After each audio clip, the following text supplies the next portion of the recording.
ದ್ವಿತೀಯ ಪಿಯುಸಿಯಲ್ಲಿ ಸಮಾಜಶಾಸ್ತ್ರವನ್ನು ತೆಗೆದುಕೊಂಡಂತಹ ವಿದ್ಯಾರ್ಥಿಗಳಿಗೆ ಚಾನಲ್ಗೆ ಸ್ವಾಗತ. ಈಗ ನೋಡಿ, ಈ ಹಿಂದೆ ನಿಮ್ಮ ಸಮಾಜಶಾಸ್ತ್ರದ 3 ಪ್ರಶ್ನೆ ಪತ್ರಿಕೆಗಳನ್ನು ಮಾಡಿದ್ದೆ.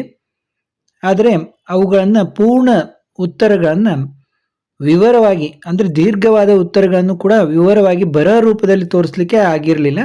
ಆದ ಕಾರಣ ಈಗ ಮತ್ತೆ ವಿಡಿಯೋ ಮಾಡ್ತಾ ಇದ್ದು, ಈಗ 2 ಪತ್ರಿಕೆಗಳನ್ನು ವಿವರವಾಗಿ ತೋರಿಸಿದ್ದೀನಿ. ಈಗ 3ನೇ ಪತ್ರಿಕೆಯನ್ನು ನಾವೀಗ ವಿವರವಾಗಿ ನೋಡೋಣ. ನೋಡಿ, ಭಾಗ ಎ ಯಲ್ಲಿ 2011ರ ಜನಗಣತಿಯ ಪ್ರಕಾರ ಭಾರತದ ಲಿಂಗಾನುಪಾತವು 940. ಸರಿಯಾದ ಜೋಡಿಯನ್ನು ಗುರುತಿಸಿ. ನೋಡಿ, ಸರಿಯಾದ ಜೋಡಿಯನ್ನು ಗುರುತಿಸಿ ಅಂತ ಕೊಟ್ಟಿದ್ದಾರೆ. ಇದರಲ್ಲಿ ಸರಿಯಾದ ಉತ್ತರ ಡಿ.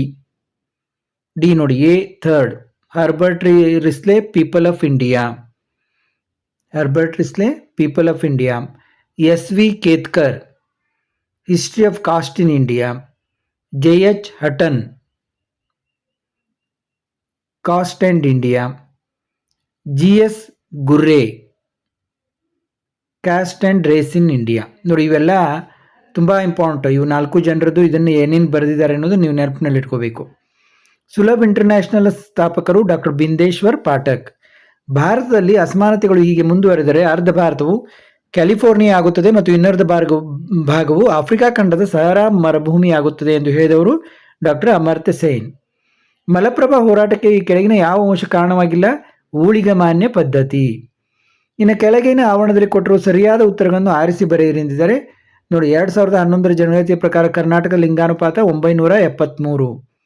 ಬ್ರಹ್ಮ ಸಮಾಜ ಸ್ಥಾಪಕರು ರಾಜಾರಾಮ್ ಮೋಹನ್ ರಾಯ್. ಮಹಿಳಾ ಸಬಲೀಕರಣ ವರ್ಷ 2001. ಭೀಮಸೇನಾ ಸ್ಥಾಪಕರು ಬಿ ಶ್ಯಾಮ್ ಸುಂದರ್. ಬಹುರಾಷ್ಟ್ರೀಯ ಕಂಪನಿ ಇನ್ಫೋಸಿಸ್.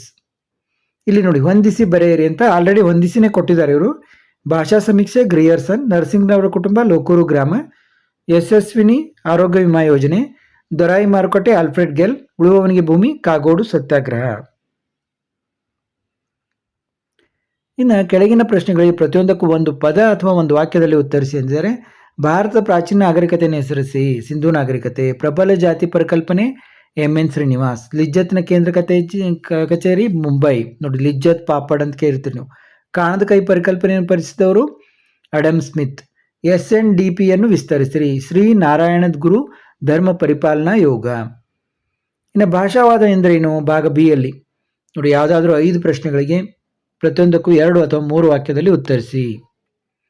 ನೋಡಿ, ಭಾಷಾವಾದ ಅಂದ್ರೆ ಏನು ನೋಡಿ, ನಾನು ಎಲ್ಲ ಓದ್ತಾ ಹೋಗೋದ್ರೆ ನೋಡ್ತಾ ಹೋಗಿ. ನೆಕ್ಸ್ಟ್, ಸಾಮಾಜಿಕ ಹೊರಗುಳುವಿಕೆಯ ಅರ್ಥವನ್ನು ಬರೆಯಿರಿ. 19ನೇ ಪ್ರಶ್ನೆ ನೋಡಿ, ಸೂಕ್ಷ್ಮ ಹಣಕಾಸಿನ 2 ಲಕ್ಷಣಗಳನ್ನು ತಿಳಿಸಿ. ನಂತರ, ರೈತರ ಆತ್ಮಹತ್ಯೆಗೆ ಡಾಕ್ಟರ್ GK ವೀರೇಶ್ ಸಮಿತಿ ತಿಳಿಸಿರುವ 2 ಕಾರಣಗಳನ್ನು ತಿಳಿಸಿ. ಯಾವುದಾದರೂ 2 ಪ್ರಭಾವಿ ಕೈಗಾರಿಕೋದ್ಯಮಿ ಕುಟುಂಬಗಳನ್ನು ಹೆಸರಿಸಿರಿ. ಸಾಮಾಜಿಕ ಚಳುವಳಿಯನ್ನು ವ್ಯಾಖ್ಯಾನಿಸಿ. ಸಂಸ್ಕೃತಾನುಕರಣದ 2 ಅಂಶಗಳನ್ನು ತಿಳಿಸಿ. ಜಾಗತಿಕ ಅನನ್ಯತೆ ಎಂದರೇನು? ನೋಡಿ, ಎಲ್ಲದಕ್ಕೂ ಉತ್ತರಗಳಿವೆ. ಇನ್ನು ಭಾಗ ಸಿ ಯಲ್ಲಿ ಕೆಳಗಿನ ಯಾವುದಾದ್ರೂ 5 ಪ್ರಶ್ನೆಗಳಿಗೆ ಪ್ರತಿಯೊಂದಕ್ಕೂ 15 ವಾಕ್ಯಗಳಲ್ಲಿ ಬರೆಯಿರಿ ಎಂದಿದ್ದಾರೆ. ರಾಷ್ಟ್ರೀಯ ಭಾವೈಕ್ಯತೆಯನ್ನು ಬಲಪಡಿಸಲು ಡಾಕ್ಟರ್ ಸಂಪೂರ್ಣಾನಂದ ಸಮಿತಿಯ ಶಿಫಾರಸುಗಳನ್ನು ವಿವರಿಸಿ. ನೋಡಿ, ಅಕ್ಷರಗಳು ತುಂಬ ಸಣ್ಣಗಾಗಿದೆ, ನಿಮಗೆ ಕ್ಲಿಯರಾಗಿ ಕಾಣೋದಿಲ್ಲ ಅಂದರೆ ಮಿನಿಮಮ್ ನೀವೇನು ಮಾಡಬೇಕಂದ್ರೆ 360 ಪಿಕ್ಸೆಲ್ನಲ್ಲಿ ಇಟ್ಕೊಂಡು ನೋಡಬೇಕು. ಮಿನಿಮಮ್ 360. ಯೂಟ್ಯೂಬ್ನಲ್ಲಿ ಒಂದು ನಿಮಗೆ ಬಲಗಡೆಯಲ್ಲಿ ಒಂದು ಇದು ಕಾಣುತ್ತೆ ಸೆಟ್ಟಿಂಗ್ಸ್, ಅದರಲ್ಲಿ ನೀವು 360 ಪಿಕ್ಸೆಲ್ ಮಿನಿಮಮ್ ಇಟ್ಕೊಂಡ್ರೆ ಕ್ಲಿಯರಾಗಿ ಕಾಣುತ್ತೆ. ಇನ್ನೂ ಹೆಚ್ಚಿಗೆ ಇಟ್ಟರೆ ಇನ್ನೂ ಚೆನ್ನಾಗಿ. ಪ್ರಾಥಮಿಕ, ಮಾಧ್ಯಮಿಕ, ಕಾಲೇಜು ಮತ್ತು ವಿಶ್ವವಿದ್ಯಾಲಯದ ಹಂತಗಳಲ್ಲಿ ಪಠ್ಯಕ್ರಮವನ್ನು ಧರ್ಮ ನಿರಪೇಕ್ಷವಾಗಿ ಪುನರ್ರಚಿಸುವುದು. ಇವೆಲ್ಲ ನೋಡಿ, 2, 3, 4. ಇನ್ನು ಅಸ್ಪೃಶ್ಯತಾ ನಿವಾರಣೆಯಲ್ಲಿ ಮಹಾತ್ಮ ಗಾಂಧೀಜಿಯವರ ಪಾತ್ರವನ್ನು ವಿವರಿಸಿ. ನೋಡಿ, ಇಲ್ಲಿ 12 ಪಾಯಿಂಟ್ಗಳನ್ನು ಕೊಟ್ಟಿದ್ದಾರೆ. ಇನ್ನು ಪರಿಶಿಷ್ಟ ಜಾತಿ ಮತ್ತು ಪರಿಶಿಷ್ಟ ಪಂಗಡಗಳ ಕಲ್ಯಾಣಕ್ಕಾಗಿ ಕೈಗೊಳ್ಳಲಾದ ಸಾಂವಿಧಾನಿಕ ಕ್ರಮಗಳನ್ನು ವಿವರಿಸಿ. ನೋಡಿ, ಎಷ್ಟೆಷ್ಟನೇ ವಿಧಿ ಅದಾವೆ, ಏನೇನದಾವೆ ಎಲ್ಲ ನೋಡ್ಬೇಕು ನೀವು. 15, 16, 17, 23, 25, 29, 46, 164, 325, 330, 332, 334ನೇ ವಿಧಿ. ನೋಡಿ, ಇಷ್ಟೊಂದು ವಿಧಿಗಳಿವೆ. ಅವಿಭಕ್ತ ಕುಟುಂಬದ ಅನಾನುಕೂಲಗಳನ್ನು ವಿವರಿಸಿ.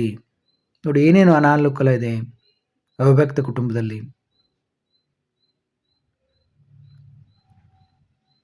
ತರವಾಡು ಬಗ್ಗೆ ಟಿಪ್ಪಣಿ ಬರೆಯಿರಿ. ನೋಡಿ, ಕೇರಳದ ನಾಯರ್ ಜಾತಿಯಲ್ಲಿ ಕಂಡುಬರುವ ಮಾತೃ ಪ್ರಧಾನ ವಿಭಕ್ತ ಕುಟುಂಬವನ್ನು ತರವಾಡು ಎನ್ನುತ್ತೇವೆ. ವಿಶ್ವ ಬ್ಯಾಂಕಿನ ಪ್ರಕಾರ ಭಾರತದ ಗ್ರಾಮೀಣ ಬಡತನಕ್ಕೆ ಕಾರಣಗಳನ್ನು ವಿವರಿಸಿ. ಅಗೋಚರ ಮಾರುಕಟ್ಟೆಯ ಬಗ್ಗೆ ಟಿಪ್ಪಣಿ ಬರೆಯಿರಿ.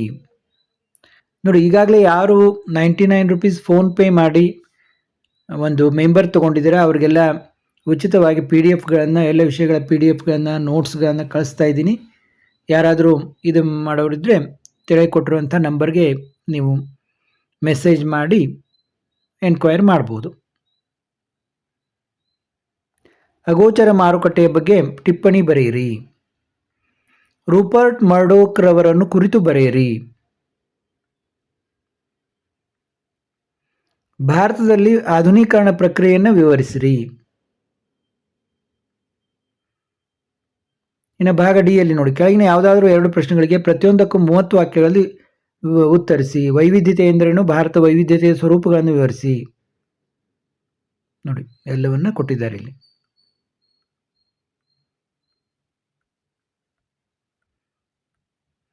ಕರ್ನಾಟಕದ ಹಿಂದುಳಿದ ವರ್ಗಗಳ ಆಯೋಗಗಳ ಬಗ್ಗೆ ಸಂಕ್ಷಿಪ್ತವಾಗಿ ವಿವರಿಸಿ. ನೋಡಿ, ಯಾವ್ಯಾವ ಆಯೋಗವಿಲ್ಲ. ಭಾರತೀಯ ಗ್ರಾಮಗಳ ಆರ್ಥಿಕ ಮತ್ತು ಕೃಷಿ ಸಮಸ್ಯೆಗಳನ್ನು ವಿವರಿಸಿ. ನೋಡಿ, ಆರ್ಥಿಕ ಮತ್ತು ಕೃಷಿ ಸಮಸ್ಯೆಗಳು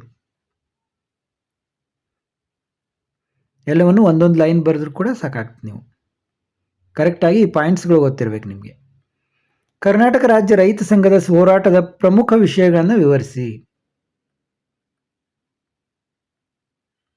ನೋಡಿ, ಇಲ್ಲಿಯೂ 5 ಪಾಯಿಂಟ್ಗಳು ಇವೆ. ನೋಡಿ, ಇಲ್ಲಿವರೆಗೆ ನಾವು ಪತ್ರಿಕೆ 3 ನೋಡಿದೆವು.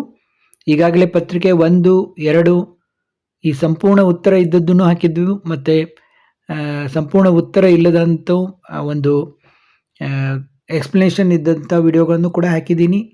ನೀವು ನೋಡಿ ಸಬ್ಸ್ಕ್ರೈಬ್ ಆಗದವರು ಸಬ್ಸ್ಕ್ರೈಬ್ ಆಗಿ. ಯಾರಿಗಾದರೂ PDF ಬೇಕಂದರೆ ಮೆಸೇಜ್ ಮಾಡಿ. ₹99 ಪೇ ಮಾಡಬೇಕಾಗ್ತದೆ. ಮತ್ತೆ ಭೇಟಿಯಾಗೋಣ.